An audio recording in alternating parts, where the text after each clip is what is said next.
a las 3, chicos, he tenido un percance, los estudiantes y de San Marcos Sí, el examen. sí, no te preocupes. Se entiende, creo que Sí, vamos pues. a darle con todo, ¿no? Bueno, ahora sí vamos a hacerlo con paciencia. Dale, todo tuyo. Hay que hacerlo lento y seguro. Así que vamos a empezar.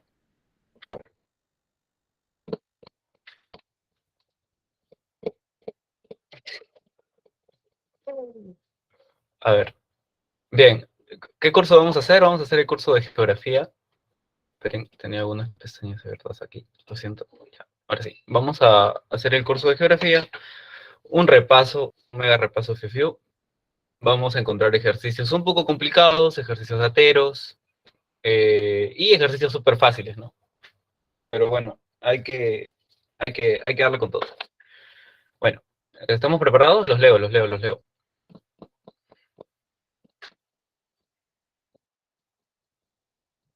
Por favor, quiero gente atenta. Go, go, dicen. Ok, entonces, si es así, pues a empezar, ya. Ok. La temática la conocemos y en sí es, la verdad, rápido, ¿no? Pero, como les dije, ¿no? Vamos a hacerlo lento. Lento. Ya. Bueno, pasamos a la primera pregunta, ¿sí? Esto ya como suavecito, ¿ya? Para iniciar así con fuerza, así para motivarnos y entrar en todo ese contexto. ¿Ok? ¿Qué vamos a encontrar aquí? Dice, por cierto, agregando antes de todo ello, yo no voy a poder leer sus comentarios y me gustaría que participen prendiendo su audio. ¿Sí? Ok. Entonces, ¿qué vamos a encontrar en la primera pregunta? Va a decir, es un tipo de relieve producido por la acción del viento, el cual puede transportar pequeñas partículas de rocas que constante fricción contra los suelos, piedras y montañas van reduciendo sus capas exteriores, tallándolas y va a formar, aquí está, esto ya, o sea, esto literal, lo que hemos encontrado aquí va a ser puro floro, y la definición exactamente que te va a decir, dice, va a formar dunas y médanos, ¿ok? Entonces, ¿qué tipo de erosión estás encontrando ahí? ¿Una erosión kárstica, eólica, marina, glaciar? Eso creo que sale al ojo. Eólica, Exacto, eólica. exacto.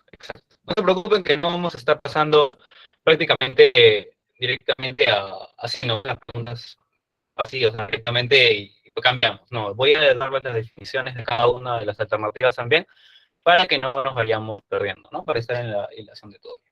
Ok, entonces vámonos a irnos al solucionario. ¿Y qué vamos a encontrar? ¿No? Aquí los tipos de erosión. Erosión fluvial, eólica, marina, glaciar, kárstica y pluvial. Ok, entonces, este tema pertenece a los tipos de erosión. Entonces, por ejemplo, ¿no? De la respuesta de las cuales les había hablado, era la tipo eólica, pues, ¿no? Producida por la acción del viento, el cual puede transportar pequeñas partículas de rocas en constante fricción contra los suelos. Entonces, esto va a formar, en un proceso de agradación, dunas y médanos. ¿Ok? Esto es suave, ¿no? Como para empezar así suavecito. El tipo de erosión fluvial, en cambio, es cuando el agua de los ríos va a desgastar la superficie, pues, por donde va a pasar. Entonces, esto va a formar un camino, pues, ¿no? Y de esa manera, pues, va a hacer que arrastre restos de material, pues, que está llevando el río. Aquí estamos viendo la imagen. La erosión marina, pues, ¿no? Es la destrucción de los litorales, principalmente reducidos por la acción de las olas y corrientes. Glaciar, pues, en los lugares de climas fríos, ¿sí? Ahí se acumulan grandes masas de hielo.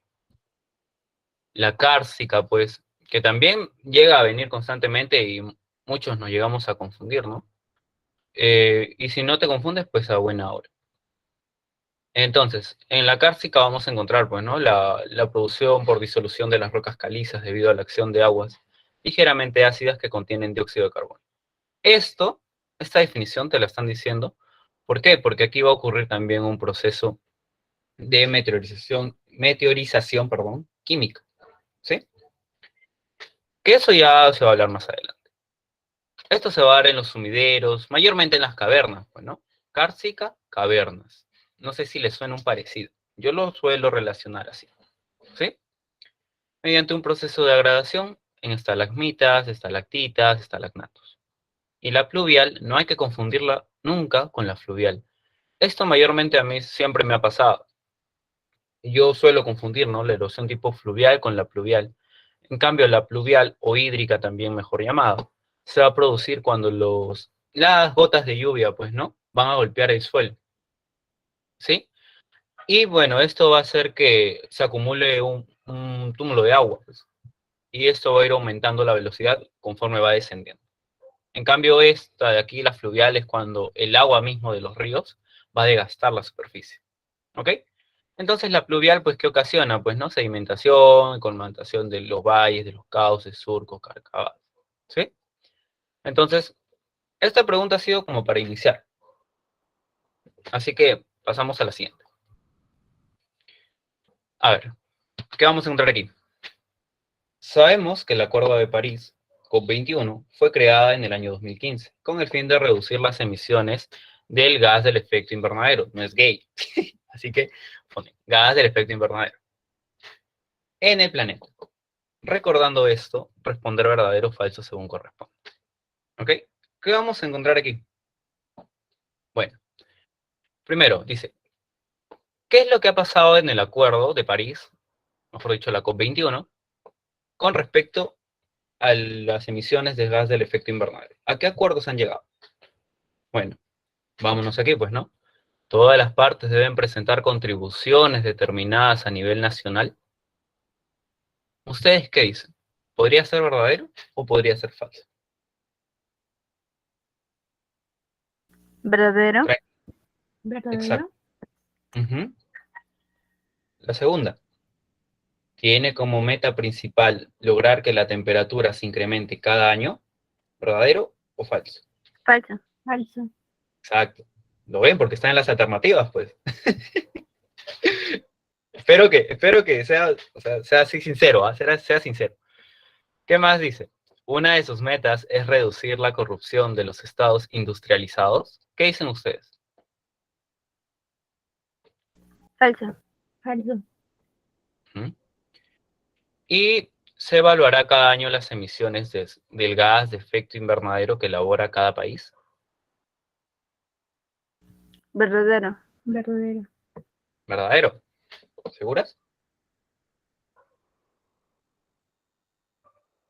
Acá hay una frasecita importante, ¿ah?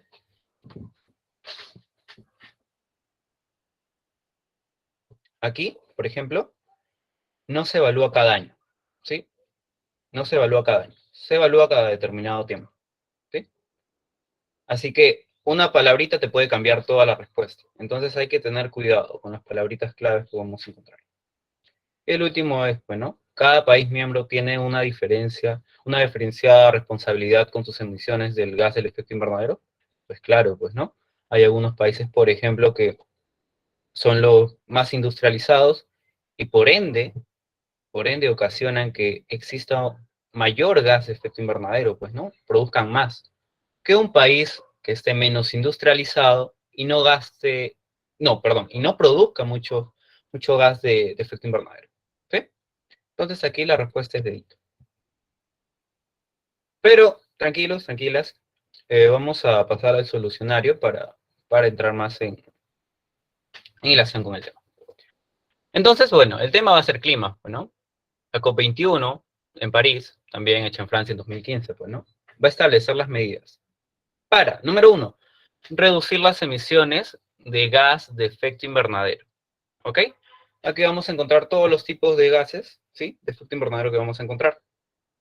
Por ejemplo, pues no vamos a encontrar el dióxido de carbono, ¿no? El metano, el ozono, ¿sí? Y el vapor de agua, pues. Entonces, bien, no me acuerdo, espérate, eso era el óxido nitroso, ¿sí? Y el vapor de agua. Ok, esto va a entrar en vigor el 4 de noviembre de 2016, ¿sí? Se va a ejercer a partir del 2016, con 193 miembros. Esto es importante. ¿Por qué? Porque si dice 193 miembros, es porque han habido 193 países que han participado en la COP21. Entonces, ¿eso qué te da a entender? Que ha sido mundial, ¿sí o no? No es que va a ser solamente de un continente, no solamente es americano, o perdón, mejor dicho, algunos pueden confundirse diciendo que la COP21 de París 2015, bueno, París, Francia, entonces Europa. No, hay que tener en claro, la COP21 de París fue mundial, ¿ok? Entonces espero que hasta allí vayamos bien. Si quieren que vaya más lento, me dicen y yo reduzco la velocidad, por si acaso, porque a veces me emociono y comienzo y no me doy cuenta, ¿sí? Sigamos. Entonces, como tercer punto, ¿no? Va a tener como meta mantener el incremento de la temperatura muy por debajo de 2 grados, ¿sí? O sea, ¿qué te está queriendo decir con esto? Que la temperatura, pues, no tiene que subir mucho más de 2 grados, ¿sí? No tiene. O sea, eso está prohibido, completamente prohibido. No se puede, no puede pasar más de 2 grados, ¿sí? Y también van a realizar esfuerzos para evitar que la temperatura se incremente mucho más de 1,5 grados centígrados. ¿Ok? Entonces, ya te está diciendo dos cosas aquí, ¿no? Que la temperatura no tiene, ¿sí? No tiene que estar muy por debajo de 2 grados, ni que se incremente mucho más de 1,5 grados. ¿Ok? ¿Qué más vamos a llegar a decir? Se debe incrementar la capacidad de adaptación a los efectos del cambio climático, impulsando un desarrollo resiliente y con bajas emisiones de carbono, ¿no? Una mayor adaptación a los efectos del cambio climático te quiere dar a decir que tienes que estar preparado, ¿no? Para cualquier efecto, ¿sí? Climático que pueda ocurrir en tu país. Y un desarrollo resiliente, pues, ¿no? Ahí estar muy fuertes a pesar de todas las adversidades que pueda tener tu país y estar preparados. Y obviamente tenemos que tener bajas emisiones de carbono, ¿sí? Aquí, pues, ¿no? Se reconoce el principio de responsabilidades comunes, pero diferenciadas y respectivas capacidades a la luz de las circunstancias nacionales. ¿Qué te está queriendo decir aquí? ¿Recuerdas que hace rato en la pregunta habíamos encontrado que los distintos países tenían, tenían un distinto rol en lo que es el cuidado en las emisiones, ¿sí? Del gas de gas de efecto invernadero? Entonces, a eso se refería, pues, ¿no? Las distintas responsabilidades, pero llegan a un mismo fin, ¿sí? Entonces, pues, aplica, ¿no? Tanto para países desarrollados y países en vías de desarrollo. Se determina que todos los países deberán presentar contribuciones nacionales de mitigación cada 5 años, ¿ok? Entonces, ¿qué te quiere decir con mitigar? Algunas veces no conocemos algunas palabras y, y nos perdemos, pues, ¿no? Mitigar te quiere decir a modificar un hábito de producción, ¿sí? Para que puedas reducir tus emisiones de gas de efecto invernadero, ¿ok? Nuevamente te repito. Mitigar, ¿sí? Te quiere decir que modifiques un hábito, ¿sí? De producción que ocasione gas de efecto invernadero. O sea, contaminación, pues, ¿no? Dióxido de carbono, sí, metano. Entonces, eso es lo que tienes que hacer. ¿Y cada cuánto tiempo? Cada 5 años. En la pregunta que decía, cada año. Entonces, por esa palabrita ya te desordena, pues te desarma toda la torre que habías armado. Entonces, hay que tener un poquito más de cuidado en eso. ¿Qué más va a decir? Se precisa que las partes deben conservar e incrementar los sumideros y reservorios de carbono, ¿sí? Bueno, ¿qué te quiere decir con sumideros, no? Tal vez la palabra como que la conoces o como que la has escuchado y no te acuerdas mucho de lo que es. Sumideros quiere decirte como un tipo de desagüe, por decirlo así, ¿sí? Donde pasa el agua de lluvia, pues, ¿no? Y las va a filtrar por las tuberías, ¿sí? O sea, te quiere decir que quiere incrementar los sumideros, o sea, quiere ahorrar el agua, quiere volverla a reutilizar, ¿sí? Y los reservorios de carbono también, ¿ok? Entonces, esta es una partecita chiquita, claro, respecto al tema de la COP21 de París, ¿sí? Espero que hasta allí vayamos bien. Estamos iniciando así bien para poder llegar a la meta. Sigamos. Siguiente pregunta. ¿Qué nos dice? Sabemos que la geodinámica externa tiene lugar en la superficie terrestre o en sus proximidades. Esto pasa cuando las rocas entran en contacto con los agentes geológicos externos. ¿Qué agentes geológicos externos podemos encontrar? El oxígeno, el dióxido de carbono, el viento, las aguas, los glaciares, etc., que intervienen en el modelado del relieve a través de los procesos geológicos de meteorización y erosión. Sabiendo esto, ¿sí? Sabiendo esto, señale la alternativa que no refleja un proceso de meteorización física. Física.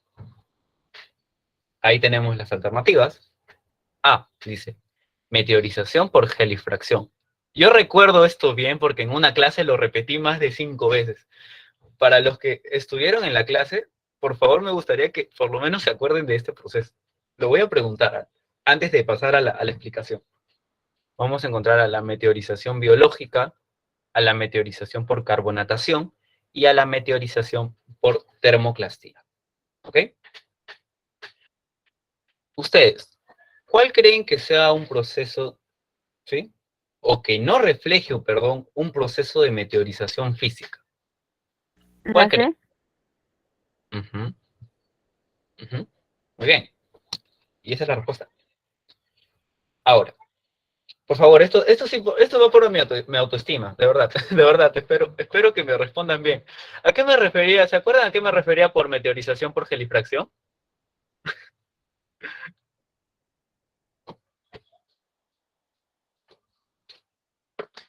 Por favor, si no, no sé qué me hago.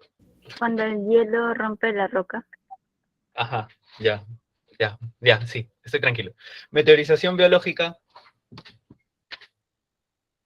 Por ejemplo, cuando una planta, un árbol, las mismas raíces rompen la roca. ajá, muy bien. Y la meteorización por termoclastía, ¿les ha sonado alguna Cambio vez? brusco de temperatura. Y Ajá, por ejemplo, en el exacto. desierto. Ajá, muy bien, muy bien. Y para los que no tenían un poquito clarito ello, pues apúntenlo, pero de todas maneras lo vamos a encontrar en la siguiente diapositiva explicando el temita, pues, ¿no? Como bien sabemos es un repaso, ¿no? Pero yo quiero darlo con soluciones porque personalmente yo cuando estoy en un repaso, todo sí, claro, cuando yo estoy en un repaso, a mí me gusta que me pongan un poco del tema para ordenar mis ideas y acordarme. Entonces, eso es algo personal, ¿no? Pero bueno, de esa manera yo siento que vamos a comprender mucho mejor. Bueno, entonces, la solución se va a referir, pues, ¿no? Al tema de factores de la transformación del relieve. Vamos a encontrar, pues, las fuerzas externas, meteorización, erosión y sedimentación. ¿Sí? Vamos a encontrar que los procesos geológicos externos van a ser de 3 tipos: meteorización, erosión y sedimentación. No te voy a hablar de los 3, pues, ¿no? Porque si no te estaría dando prácticamente como tipo una clase. Entonces, vamos a enfocarnos más en lo que es meteorización, ¿ya? Entonces, ¿qué te quiere decir con meteorización? Cuando las rocas, al entrar en contacto con la atmósfera, la hidrosfera o la biosfera, son desintegradas y descompuestas en un proceso que se denomina meteorización. Ahí está el concepto. Ahí te lo vuelvo a hacer hincapié. Este proceso es más conocido como in situ, ¿sí? Es un proceso donde la roca se va a romper. Entonces, de esa manera, pues, vamos a encontrar el proceso de meteorización. Ahora, vamos a encontrar 2 tipos, bueno, de meteorización. La meteorización física y la meteorización química. En pocas palabras, la meteorización física es cuando la roca, ¿sí?, se va a romper de manera mecánica. ¿A qué te quiere decir de manera mecánica?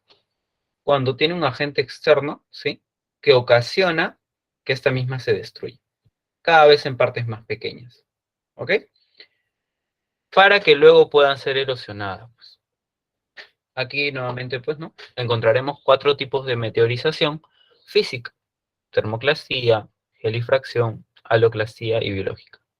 Con esto no te estoy diciendo que son las únicas, pero son las que he encontrado mayormente y las que me han explicado en clase también mayormente. ¿Sí? Termoclasía, bien nuestra compañera lo había dicho, que era cuando el agente del Sol, ¿sí? Participaba, pues, ¿no? En lo que era en el rompimiento de la roca, ¿sí? O en la destrucción de la roca. ¿Por qué? Porque la va a calentar y va a hacer que se rompa. Ahora, ¿cómo me acuerdo yo? Pues, ¿no? Termo, por termo, pues, ¿no? Ah, ya, yo me acuerdo que un termo es demasiado, que mantiene el agua caliente. Ah, ya, pues entonces es el Sol, ¿sí? Pero, cada uno ya lo ve mejor, ¿no? Por gelifracción, pues cuando el hielo, pues, no actúa en el rompimiento también de la roca, ¿sí? Haloclasía y biológica, ¿sí? Espero que hasta ahí vayamos bien. Ahora, haloclasía, ¿sí? Se refería cuando las sales minerales van a entrar, ¿sí? Las sales minerales que van a estar al exterior de la roca van a entrar en la misma y la van a destruir, ¿ok? Y la biológica, pues no, cuando las mismas raíces de los árboles, de las plantas que conocemos, van a participar del rompimiento de la roca.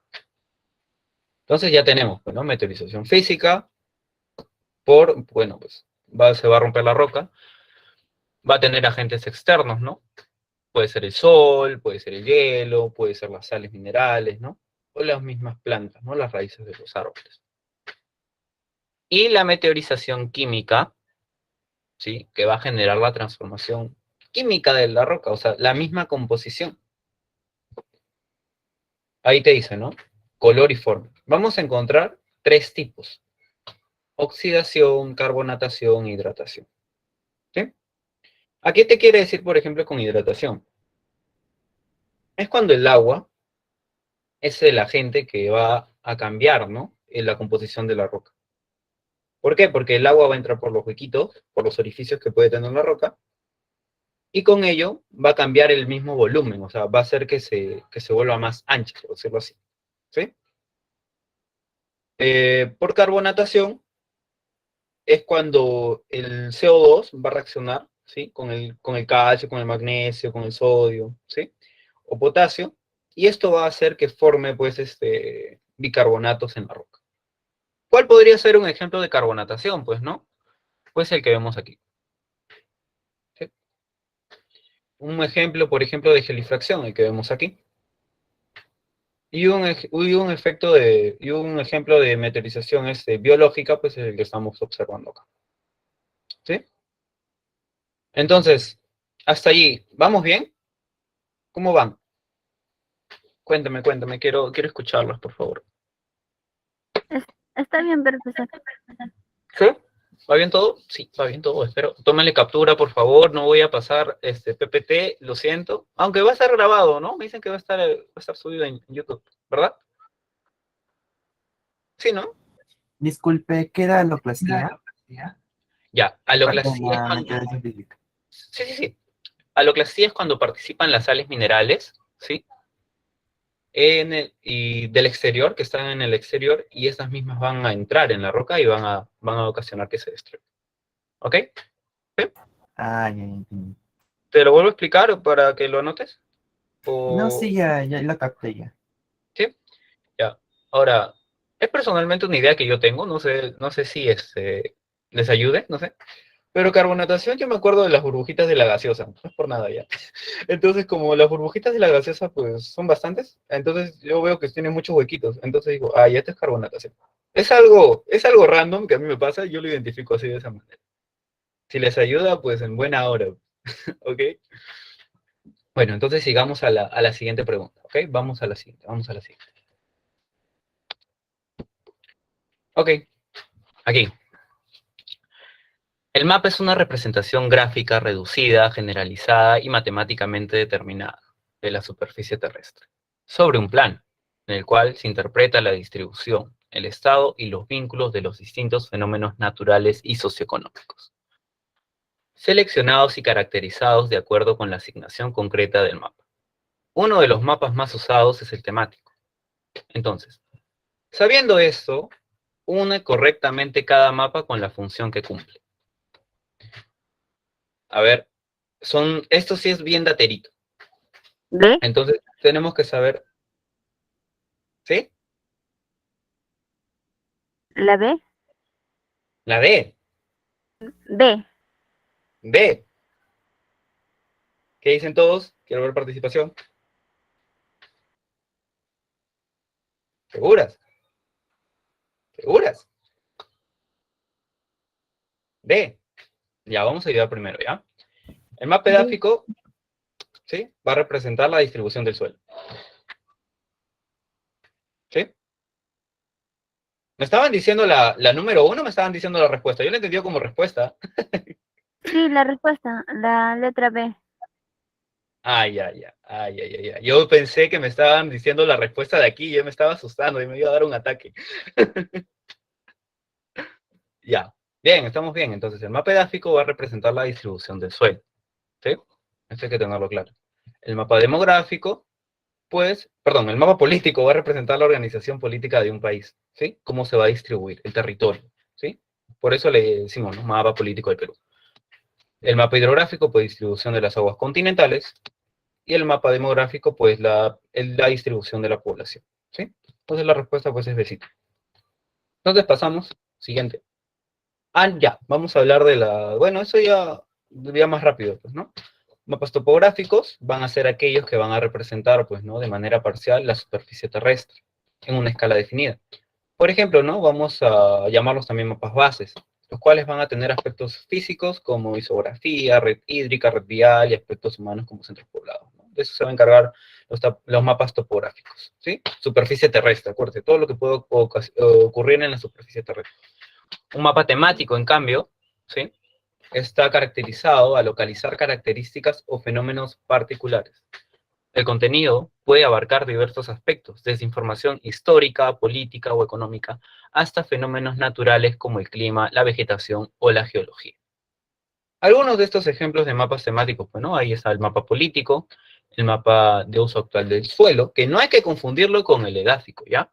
No hay que confundirlo con el edáfico, porque el mapa de uso actual del suelo va a representar los diversos tipos de ocupación que va a existir sobre el territorio, ¿sí? En cambio, el mapa, pues, de los suelos, que es el edáfico, va a representar la distribución de los diversos tipos de suelo, que es otro, ¿sí? El mapa metalogénico, pues lo mismo, ¿no? Metales, minerales, representa la distribución de zonas mineralizadas. Mapa poblacional o demográfico, que va a representar la distribución de la población. Mapa de pobreza, o mejor también llamado económico, que va a proporcionar una descripción detallada de la distribución espacial de la pobreza y la desigualdad dentro de un país. Un mapa hidrográfico, pues aguas, ¿no? Todo lo que tiene que ver agua. Acuérdense, por hidrografía, representa la distribución de aguas continentales y sus respectivas redes de drenaje. Mapa cronológico, que va a representar la distribución de fuentes termomedicinales. Y por último, un mapa climático, que va a representar la distribución de las condiciones climáticas, ¿sí? Entonces, muy bien, pasamos a la siguiente pregunta y vamos a encontrar esta de aquí. Los diques son cuerpos ígneos que se presentan como estructuras de forma tabular que rellenan una fractura. Atraviesan parte de la litosfera, conectando el sistema magmático entre diferentes intrusiones. De lo mencionado, el tipo de formación resulta de... ¿Qué dice?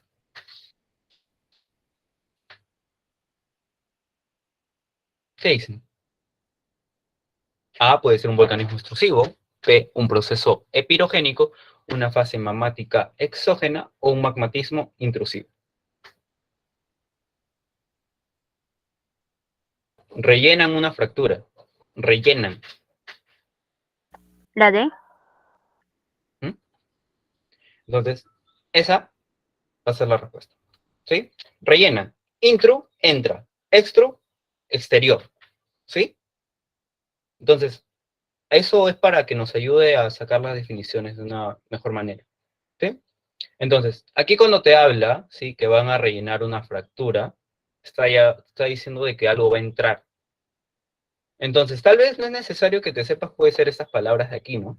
Vulcanismo, proceso, fase magmática, magmatismo. Porque si te das cuenta, pues varios te están descartando la respuesta con solo saber lo que es extrusivo o exógeno, porque sabes que ocurre afuera, pues. ¿Sí? Y un proceso pirogénico ya, pues esa la descartas en un 2x3. Intrusivo, pues entra, pues. Entonces, de esa manera. De todas maneras, le voy a enseñar la definición para tenerlo más claro. ¿Ok? Pasamos a la solución y vamos a encontrar, pues, ¿no? El tema. Factores de la transformación del relieve. Fuerzas geológicas internas. Tectónica de placas y vulcanismo. Desastres de origen sísmico y su impacto socioeconómico. ¿Sí? Tipos de magmatismo. Vamos a encontrar el magmatismo intrusivo o plutónico. ¿Sí? El magmatismo intrusivo plutónico es cuando el magma, ¿sí?, va a rellenar y consolidar las cavidades y fisuras de la corteza, sin llegar a la superficie en estado de fusión, formando plutones como batolitos, lacolitos, diques, aquí está, facolitos, etc. Los diques son intrusiones tabulares de roca ígnea que rellenan una fractura o discontinuidad y en general corta la estratificación o la foliación. Son de formación intrusivo o plutónico. Entonces, diques, formación intrusivo o plutónico. ¿Sí? No puede ser extrusivo. ¿Sí? Ahora, vamos al extrusivo, ¿no? Intrusivo, no se olviden, entra. También la vamos a llamar plutónico. Pues imagínate que la pregunta te hubiera venido ya no, que la respuesta te hubiera puesto, ¿no?, un tipo de magmatismo plutónico. Entonces, ahí sí ya te tienes que acordar necesariamente ya la respuesta. Pues. Ya no la puedes sacar por descarte, mayormente. Entonces, esto hay que tenerlo más clarito. Entonces, nuevamente, lo voy a volver a hacer hincapié a esto. El tipo de magmatismo intrusivo o plutónico es cuando el magma va a rellenar y va a consolidar las cavidades y fisuras que va a tener la corteza. ¿Sí? ¿Cómo vamos a ver, ¿sí?, un tipo de magmatismo intrusivo? Pues aquí, el mismo magma, ¿sí?, que vamos a ver abajo, va a estar rellenando las fisuras que vamos a encontrar en la corteza. Esta es una fisura, por ejemplo, y el mismo magma lo va a rellenar dentro, pues, ¿no? O sea, de intro, pues. Pero no va a salir. En cambio, extrusivo o volcánico es cuando ya sale, pues. Cuando ya sale por la cavidad de un volcán. Entonces, aquí te dice, pues, ¿no? Cuando el magma es impulsado por las corrientes convectivas y va a ascender y llegar a la superficie mediante una erupción volcánica, formando mantos de lava, dorsales oceánicas, géiseres, fuentes termales, volcanes, etc. Imagínate que te dan una pregunta en donde te vayan a preguntar sobre un tipo de magmatismo intrusivo o plutónico y te den las imágenes, ¿no? En imágenes las respuestas. Entonces, tienes que acordarte, pues, ¿no? Que aquí vamos a encontrar fisuras, pues. Entonces, esto va a ocurrir dentro, pues, ¿no? Dentro de la misma corteza, no va a ocurrir fuera de la corteza. Entonces, el mismo magma va a rellenar esas fisuras. Entonces, por eso, intrusivo plutónico y extrusivo, pues, cuando sale. ¿Sí? Exterior extrusivo, intrusivo, pues, adentro. Dentro. ¿Ok? ¿Vamos bien hasta allí? Voy a cambiar la pantalla, no se olviden de tomar screen. Y bueno, pasa al siguiente. Aquí. Marque verdadero o falso según corresponda sobre los relieves costeños y sus respectivos nombres. ¿Sí? A ver, ¿qué vamos a encontrar aquí? El desierto de Olmos es una loma. ¿Qué dicen ustedes? ¿Verdadero o falso?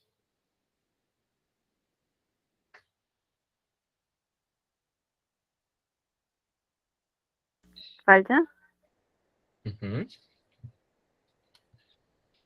La Libertad presenta el valle del Jequetepeque. ¿Qué dicen? ¿Verdadero o falso? Verdadero. Dios. Mis gallos, por favor. Un ejemplo de estribación andina es el Cerro San Cristóbal. ¿Qué dicen ustedes? ¿Se acuerdan de lo que es estribación andina? Esto siempre nos recalcan en geografía. Me gustaría que los audios así se distorsionen, que me lajeen la computadora, la verdad. Y no se me lajea, yo esperé que se me lajeara, que iban a participar. Ahí participa. ¿Qué dicen? A ver, ¿es verdadero o falso? La respuesta está en las alternativas, no puede ser. Ajá, muy bien. Y las lomas de la Chay se encuentran en Ica. Ya, Falso. esto ya es regalado, claro. Entonces vamos a encontrar que la respuesta era la C. No le puse la animación, lo siento. Aquí, vamos a encontrar, ¿no? La solución es el relieve del Perú, principales relieves de la costa, región andina y selva del Perú, ¿no? Los valles, ¿no? ¿Qué van a hacer los valles? Los valles van a constituir los abanicos fluviales o conos de deyección, que forman los 53 ríos de la vertiente del Pacífico en su curso inferior, ¿no? Sus suelos son los más productivos del territorio peruano, ¿ya? Eso hay que tenerlo en claro, ¿ah? Porque los suelos de los valles, al igual que el de las pampas, van a ser productivos, ¿sí? Pero las pampas van a tener una diferencia con los valles. Esto ya lo voy a dar en aclaración en unos instantes. ¿Ok? Entonces ya entendemos que por valles se van a referir, pues, ¿no? A los abanicos fluviales o conos de deyección, por donde pasa un río, pues, ¿no? Un valle es por donde pasa un río, ¿sí? Entonces, vamos bien hasta ahí. Sus suelos son los más productivos del territorio peruano. Vamos a encontrar, por ejemplo, el valle de Tumbes, ubicada, obviamente, en Tumbes, ¿sí? El de Piura, que van a ser los de Chira y Piura. Los de Lambayeque, vamos a encontrar a La Leche, Chancay, Reque, Saña. La Libertad, mayormente, el que mayormente es bien hablado, ¿no? Es Jequetepeque, Chicama, Moche, Ancash, Santa, Nepeña, Casma, Huarpey. En Lima vamos a encontrar, por ejemplo, ¿no? Uno de los más importantes, que es el Rímac, que es el valle más poblado, ¿sí? Lurín, Cañete, Chancay, Huaura, Pativilca, Chillón. En Ica vamos a encontrar, pues, ¿no? Los valles de Chincha, Pisco, Ica, Río Grande, Palpa. En Arequipa vamos a encontrar Acarí, Ocoña, Camaná, Pitor, Tambo también. En Moquegua vamos a encontrar Osmore, en Tacna, Locumba, Sama y Caprina. ¿Ok? Entonces, por un valle pasa un río. Ahí estamos viendo. ¿Sí? Van a constituir los abanicos fluviales o conos de deyección, que forman los 53 ríos de la vertiente del Pacífico. ¿Ok?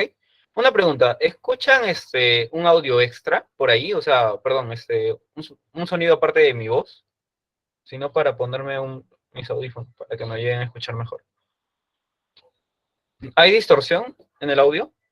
¿O me llegan a No, escuchar claro? está bien. ¿Sí? Porque acaban de hacer, creo, bulla al lado de mi casa y me está interrumpiendo. Siento que me está interrumpiendo. ¿Ok? Entonces, vamos bien entonces. Valles por donde pasa un río, ¿sí? Va a constituir abanicos fluviales o conos de eyección. Principal, ¿ya? No nos olvidemos, ¿no? Los más principales, en Lambayeque, La Leche, en La Libertad, Jequetepeque y Chicama, en Lima, pues Rímac, en Ica, el Río Grande y Chincha, ¿sí? En Moquegua, Osmore, ¿sí? Para apuntar. Ah, y en Tumbes, el río Tumbes también. Ok. Pampas. ¿Qué son las pampas? Son las llanuras desérticas, pero no te acuerdes de un desierto así de arena, ¿ya? No te acuerdes de un desierto de arena.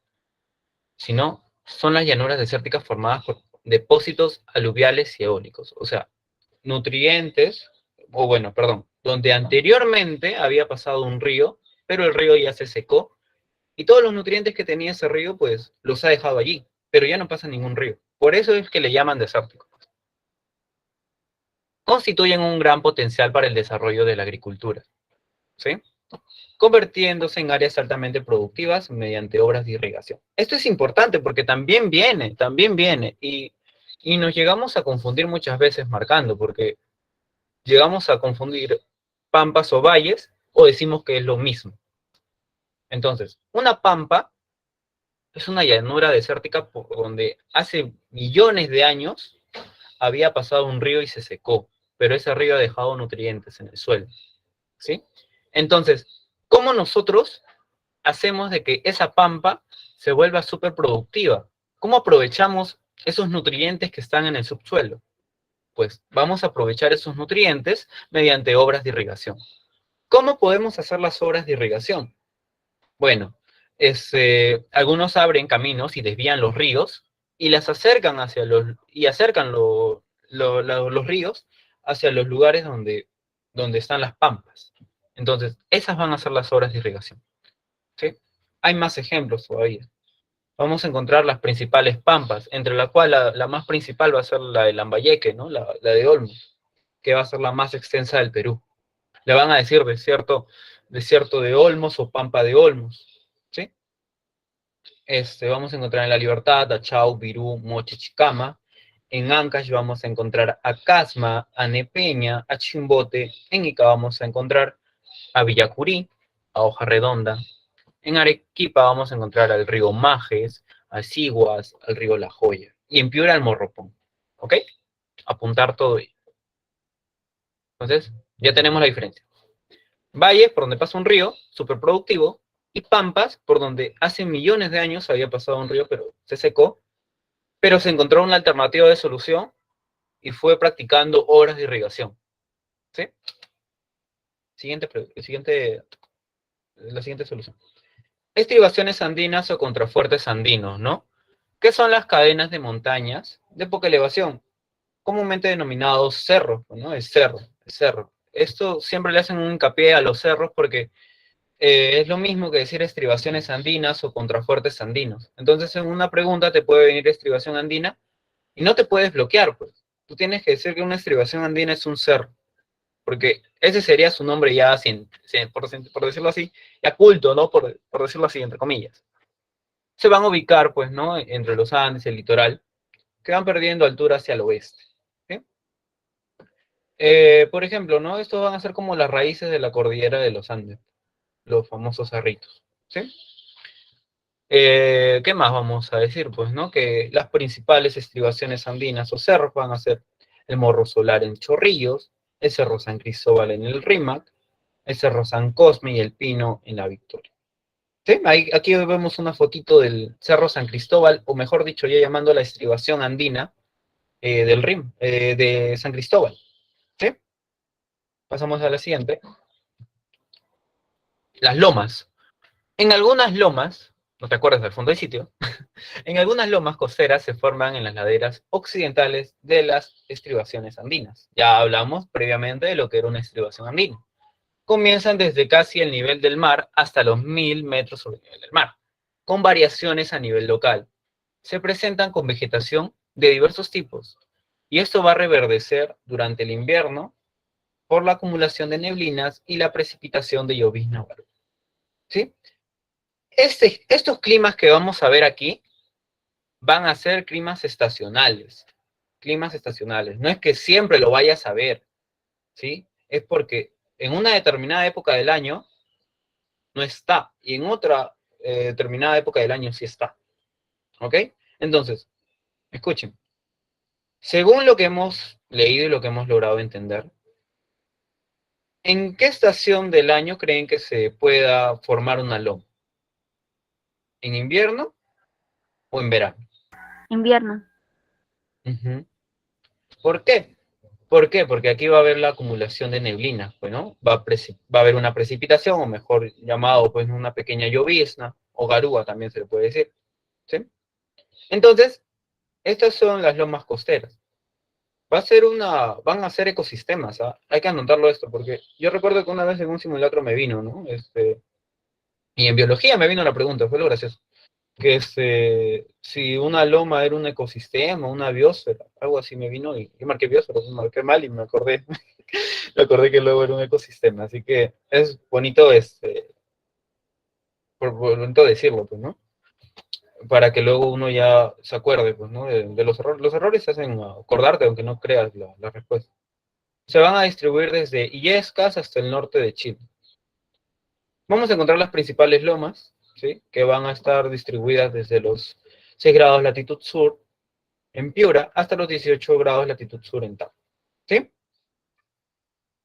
No se olviden, pues, ¿no? Latitud sur, ¿no? ¿Por qué? Pues no es que te estén hablando del mismo Perú, sino es que porque estás en Sudamérica, pues. Entonces, hay que tener en claro ello. La Chay, en la provincia, vamos a encontrar, ¿no? Aquí las principales lomas. La Chay en la provincia de Huaura, Ancón, Lúcumo y Amancaes en la provincia de Lima. Atiquipa es la más extensa y se localiza en la provincia de Carabalí, departamento de Arequipa. Si nos damos cuenta, Atiquipa suena casi igual que Arequipa, así que este es un consejo que les doy, ¿no? A relacionarlo. Ancón, Lúcumo y Amancaes, pues, ¿no? Eso sí tenemos que aprender, lo que se va a ubicar en Lima. Aquí vamos a encontrar un ejemplo de las lomas del Lúcumo, ¿sí? Pero no hay que olvidarnos, pues, ¿no? La más principal va a ser la Chay. Se va a ubicar en la provincia de Huaura. A ver, ahora yo les digo, Yo les digo. Entonces, eso quiere decir que las lomas de Lúcumo se van a encontrar en el departamento de Ancash o en el departamento de Lima.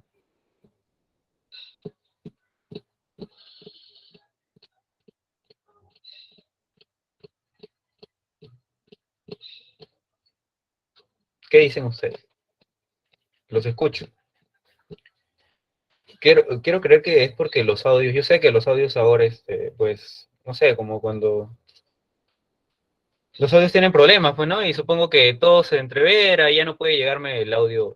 No quiero creer eso, que todos están prendiendo sus micros y se bujea, ¿no? En mi computadora y no los puedo escuchar. Quiero creer eso. A ver, ¿ustedes qué me dicen? ¿La Chay en dónde se ubica? ¿En Ancash o en Lima? Si está en Guaura. Guaura. Lima, Ajá. Lima, pues. ¿Sí? No estoy diciendo provincia de Lima. Estoy diciendo departamento. ¿Sí? No hay que confundir. Son dos nombres distintos. ¿Ok? Vamos a encontrar ahora otra pregunta. Los países que usan como materia prima, los países que usan como materia prima determinados recursos madereros, uno de ellos son los pinos, que forman parte de los bosques de coníferas. Dicha vegetación forma parte ¿de qué bioma?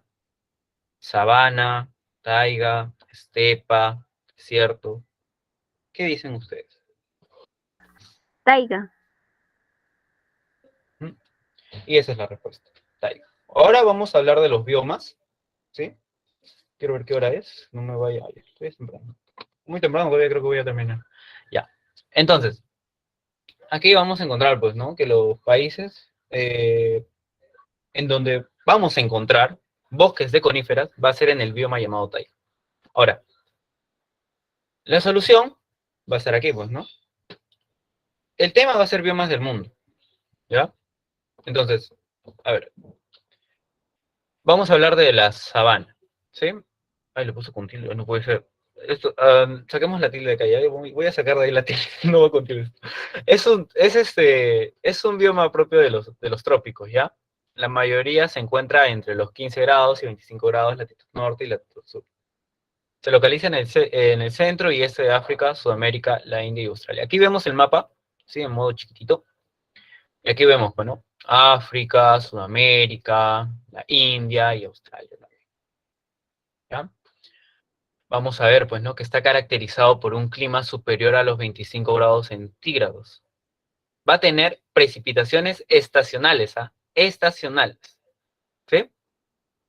Y se va a caracterizar por poseer una estación seca en el verano y otra lluviosa en invierno, ¿ya? Entonces, aquí ya tenemos, ¿no? El clima de la sabana va a tener precipitaciones estacionales,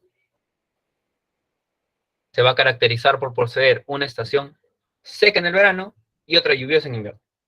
¿Ok? Entonces, precipitaciones estacionales, seca en verano y lluviosa en invierno. ¿Sí? Esa es la sabana. No tiene un clima, pues, fijo. Una flora caracterizada por la predominación de las hierbas, arbustos, matorrales y gramíneas que pueden superar los 3 metros de altura. Los árboles son escasos y dispersos. El más característico es el boadat, que se ubica en África, y la palmera en América del Sur. ¿Sí? Entonces, ahí ya tenemos clima estacional, estación seca en verano y otra lluviosa en invierno, una flora donde van a predominar, pues, ¿no? Los matorrales, las gramíneas, ¿sí?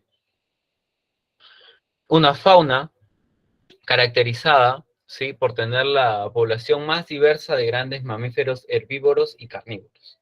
Ahí vamos a encontrar a los leones, a las chitas, los leopardos, ciervos, elefantes, cebras, hipopótamos, jirafas, ñus, avestruz, etcétera, en el África. En Australia, los canguros y aves como el emú, ¿sí? Solamente en Australia. No me vayan a decir, ¿no? Imagínense que digan que hay un canguro, pues, ¿no? En otra parte. Hay un canguro, pues, por decirlo así, en Sudamérica, pues, ¿no? Eso ya sería el colmo. En América del Sur vamos a encontrar, pues, ¿no? Los carpinchos, orronzocos, osos hormigueros, venados, aves como el ñandú y la garza real. Ahora, ¿qué ocasiona la acción del hombre, ¿sí? En el bioma de tipo sabana? Así como me estresa ver esa tele que sé. Va a ocasionar una reducción de áreas por actividades agropecuarias. Los incendios provocados de los campos van a eliminar, ¿no?, la cubierta vegetal y aumenta la erosión. Vamos a encontrar aquí la caza ilegal, el sobrepastoreo que intensifica la desertificación. ¿Ok? Entonces estos son los problemas, ¿ah? El sobrepastoreo, la caza ilegal, los incendios, la reducción de áreas por actividades agropecuarias. ¿Sí? Taiga, ¿sí? Taiga, o también llamado bosque boreal, ¿sí?, se va a ubicar en el hemisferio norte, entre los 50 grados y 60 grados de latitud. En América del Norte es llamado bosque de coníferas. ¿Sí? Justo como estaba ahí en la alternativa. O Eurasia nororiental, perdón, como lo dicen en Siberia. Es llamado taiga. Va a tener un clima donde los veranos son cortos y frescos con abundantes precipitaciones, ¿sí? Mucha lluvia. La temperatura puede llegar a los 19 grados y la temperatura constante oscila entre los 0 a los 5 grados. ¿Sí? Los inviernos son largos y fríos. Son escasas ahí van a haber escasas precipitaciones, va a existir una gran acumulación de nieve, ¿sí? Bueno, pues no puede llegar hasta temperaturas de menos 50 grados. Entonces, comparado con la sabana, pues, que tiene climas estacionales, ¿sí?, la taiga es mucho más fría, pues, porque va a llegar a temperaturas sobre menos 50 grados, entonces es demasiado.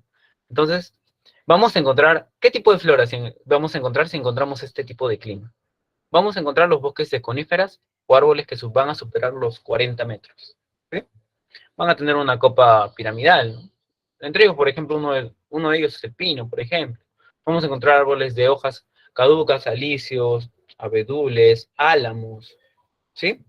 En árboles más altos vamos a encontrar a los líquenes, musgos, arbustos, una fauna en donde mayormente las especies van a ser migratorias o otras van a invernar, ¿sí?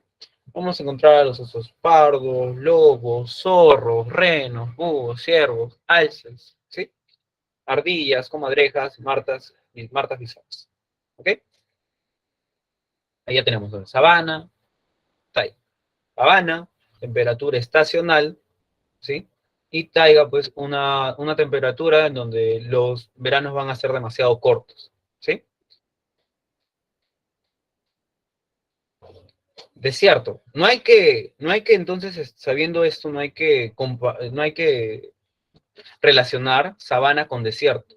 El desierto es muy distinto de la sabana, ¿ok? La mayoría de los desiertos que vamos a encontrar van a ser cálidos. Se van a ubicar entre los 30 grados latitud norte y 30 grados latitud sur. Sahara y Kalahari en África, Victoria en Australia, de Arabia e Iraní en Asia, Atacama, Sechura y Sonora en América.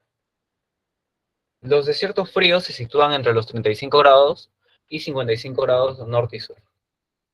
Sí, aquí vemos, ¿no? Gobi, Turquestán, Tacla, Macán en Asia, Colorado y Patagonia en América.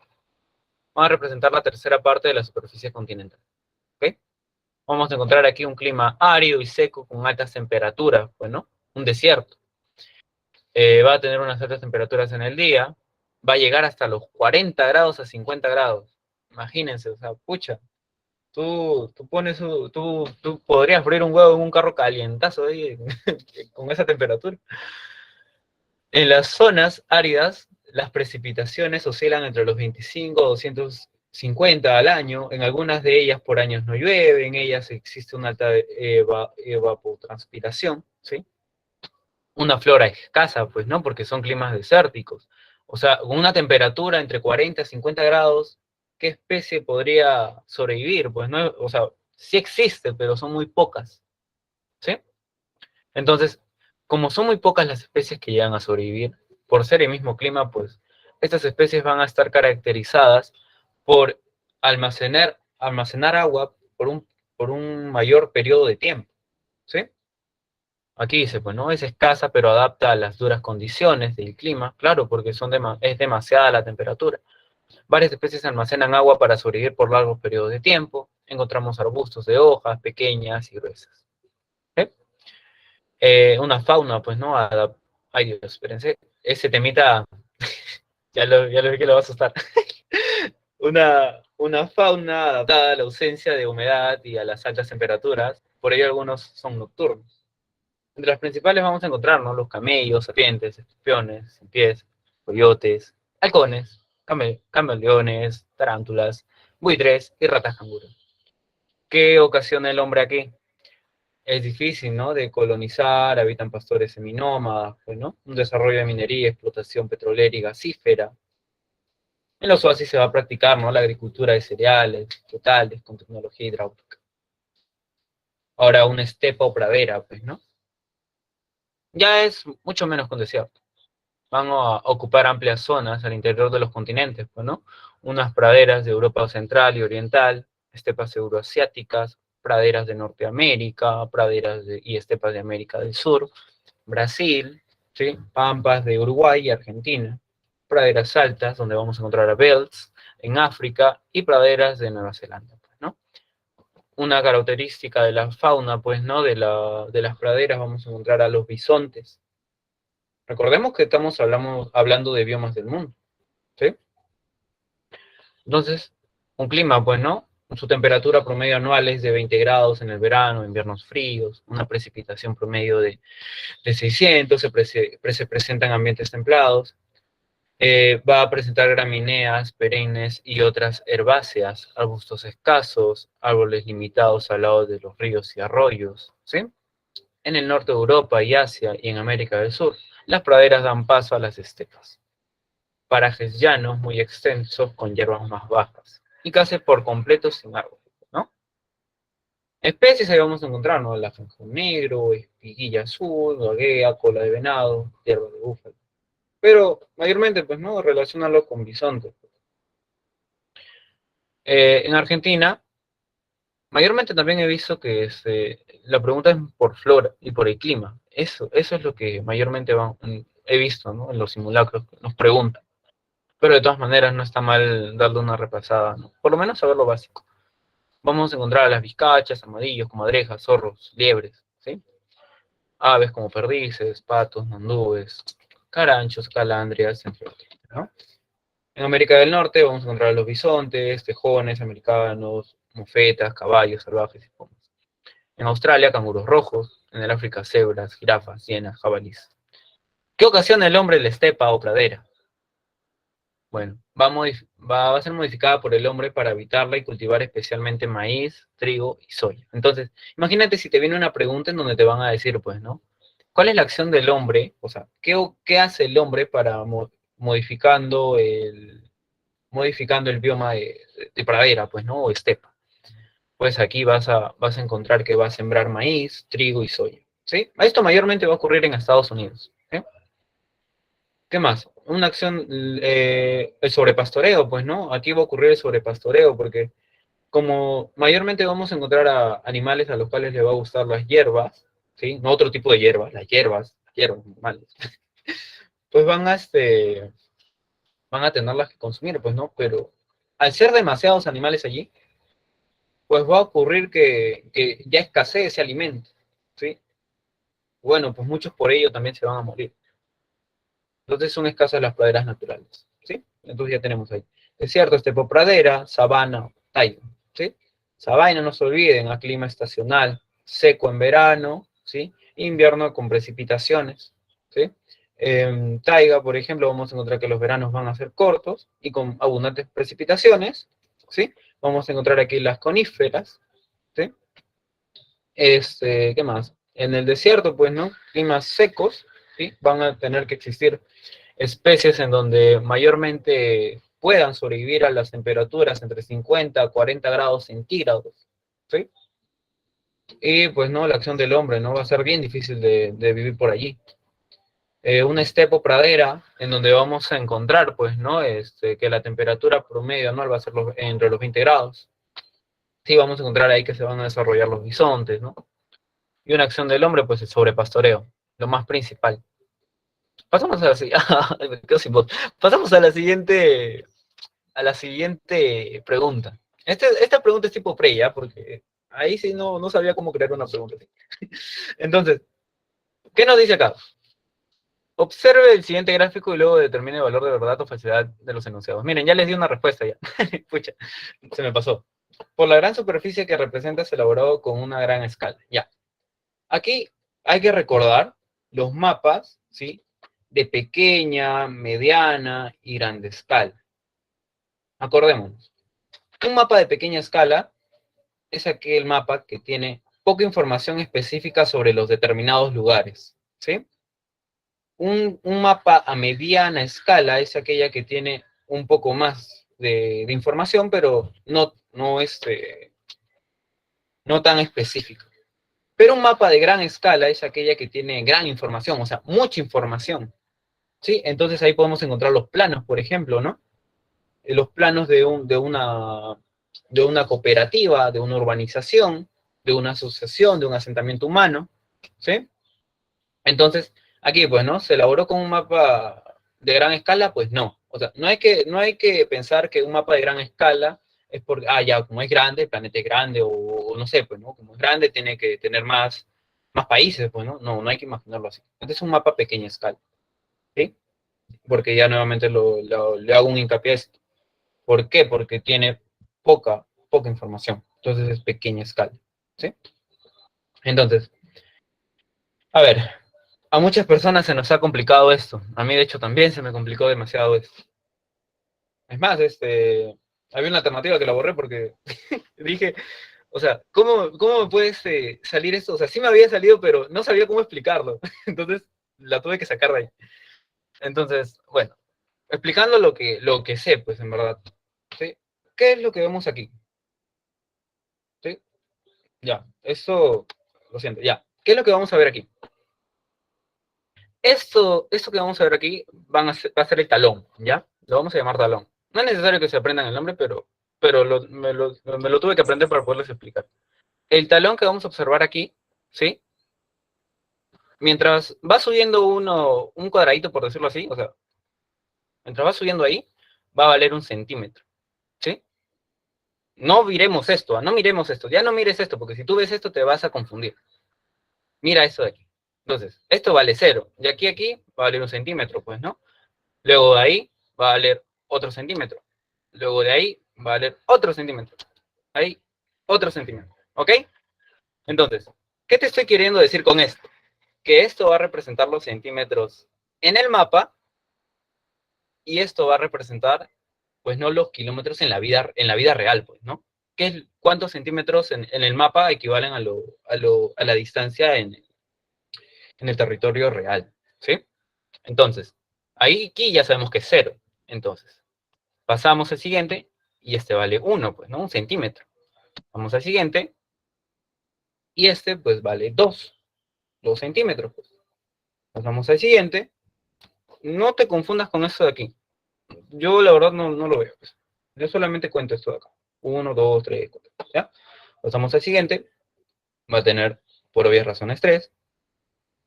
El siguiente, ¿qué número sería?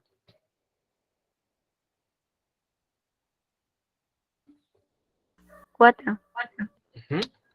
4 centímetros.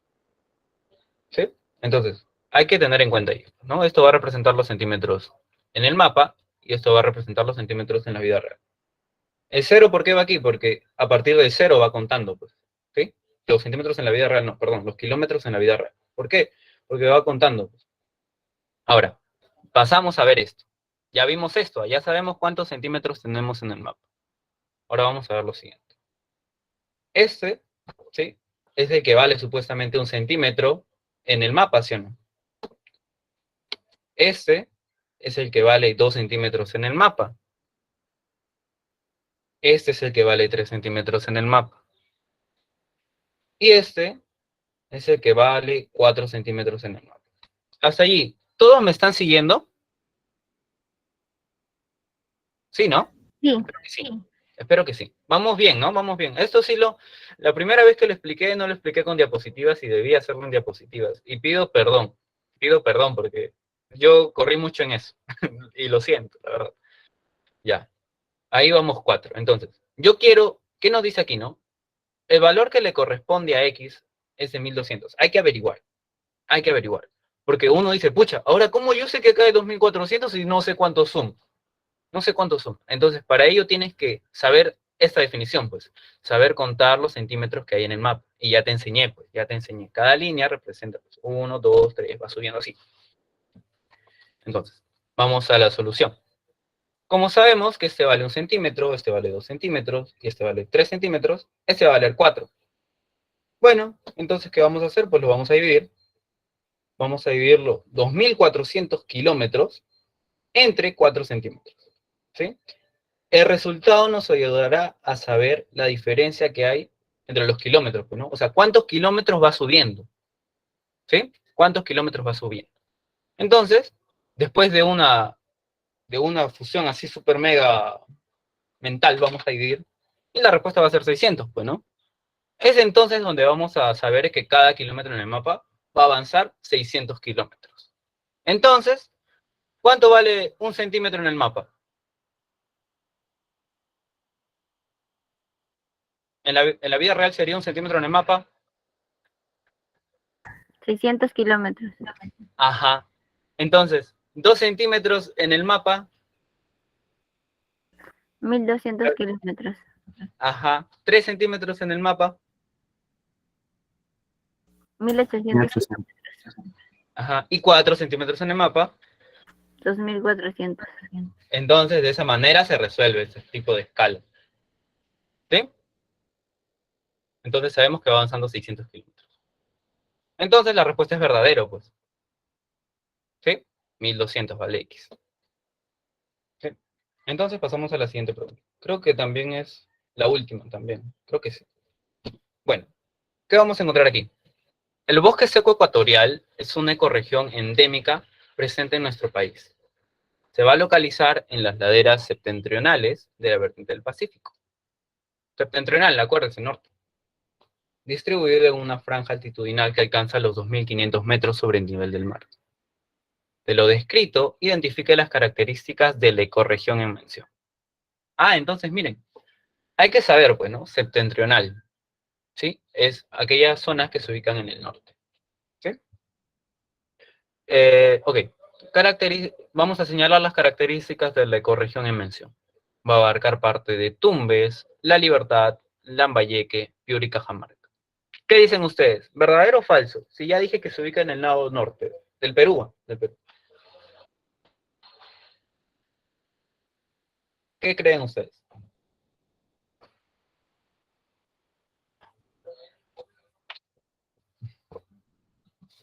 Nada, ya, bueno. ¿Verdadero? Ajá. Ay, Dios, no le puse. Oh, ya le di la solución, no puede ser. Lapsus, lapsus. Ya, entonces, su fauna es totalmente amazónica, mientras que la flora es de estepa, pues, no. Ya, la 3 se va a extender hasta los países Ecuador, Colombia y Venezuela, norte. Y el algarrobal es una de sus formaciones vegetales más importantes. ¿Sí? El algarrobo es parte de la flora que va a crecer en el lado norte. ¿Ok? Entonces vamos a pasar a la solución. Principales ecorregiones de Perú. Bosque seco ecuatorial, ¿sí? Aquí vamos a encontrar a una fauna que va a ser el zorro de Sechura. Se va a localizar, pues aquí está, ¿no? Tumbes, Piura y Lambayeque, ¿sí? En La Libertad vamos a encontrar, pues, ¿no? cerca del valle del río Marañón, también en Cajamarca, ¿sí? Y ambos sectores se van a encontrar conectados a través del paso por Cuyo. Un relieve llano en el norte y oeste, montañoso en el sur y este, ¿sí? Ahí vamos a encontrar los cerros de Amotac. Es tropical, cálido y seco, ¿sí? Una flora ceibo, guayacán, porotillo, paltaco, algarrobo, paique, zapote, etc. Una fauna hecha por la pava aliblanca, oso de anteojos, oso hormiguero común y amazónico, zorro de sechura, puma, iguana, etc. Muchas de las especies son de origen amazónico. Llegaron a la región por el paso de Porcuye y por el Valle del Marañón. En los jagüeyes y ríos, camarones y peces. ¿No? En los jagüeyes y ríos, perdón, vamos a encontrar a los camarones y peces. Y aquí terminamos. Terminamos muy, muy rápido. Creo que me sobró todavía 20 minutos de tiempo. 20 minutos, sí, 20 minutos, 25, no sé cuánto. Ahora voy a entrar al Zoom, al Meet. Y bueno, pues ¿Qué tal les pareció? ¿Qué les pareció? ¿Qué les pareció el repasito FIFU? Yo sé que han faltado temas, y lo siento mucho por ello, pero hemos aprendido muchas cositas, ¿no? Y eso es bueno, eso es bueno, eso es bueno. Me alegra que haya sido así. Eh, y nada, pues creo que puedes ir parando la grabación, ¿sí? Uno.